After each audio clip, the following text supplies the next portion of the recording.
எங்கிட்ட பார்த்தாலும் ஏபிசியாக இருக்கே, நம்மளும் ரொம்ப நாளாக பேக்கிங் பிஸ்னஸ் பண்ணிகிட்டு இருக்கோம், நம்ம ஏன் இந்த ஏபிசியை வச்சு எதுவும் பண்ணக்கூடாதுன்னு சொல்லி ரூம் போட்டி வச்சு என்னோட சிறுமுனையிலேருந்து ஒன்று வந்தது தான் இந்த ஏபிசி குக்கீஸ். சரி ஓகே, இந்திய வரலாற்றுலேயே முதல் முறையாக நம்ம தான் இதை லான்ச் பண்ணுறோன்ற ஒரு சந்தோஷத்தோடையே வந்துட்டு இன்றைக்கி இதை லான்ச் பண்ணியாச்சுங்க. நம்ம இதை பண்ணாலும் ஃப்ரம் த ஸ்க்ராட்ச்லேருந்து தானே பண்ணுவோம். ஏன்னா இந்த ஓடிஜி வாங்கும்போதே டீஹைட்ரேட்டட் ஆப்ஷனோட தான் வாங்கினேன். ஸோ அதில் தான் இந்த ஏபிசி உள்ளே வச்சு டீஹைட்ரேட் பண்ணேன்.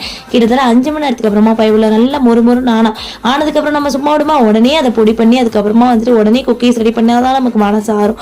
சூப்பராக வந்து குக்கீஸ் ரெடி பண்ணியாச்சு. நல்லா தகன்னு எம்ஜிஆர் மாதிரி மின்றாம் பார்த்தீங்கன்னா, பார்க்குறதுக்கு மட்டும் இல்லைங்க, சாப்பிட்றக்கே செம்ம டேஸ்ட்டாக வந்து இருந்துச்சு. அது குழந்தைங்களுக்கு பிடிச்ச மாதிரி நல்லா ஸ்டார் ஷேப்பில் வந்து ரெடி பண்ணியிருக்கேன். செம்ம டேஸ்ட்டாக இருந்துச்சு.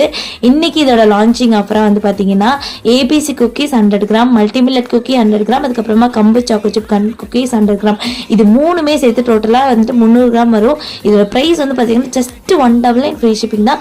கண்டிப்பாக வாங்கி வந்து ட்ரை பண்ணி பாருங்கள், செம்ம டேஸ்ட்டாக இருந்துச்சுங்க.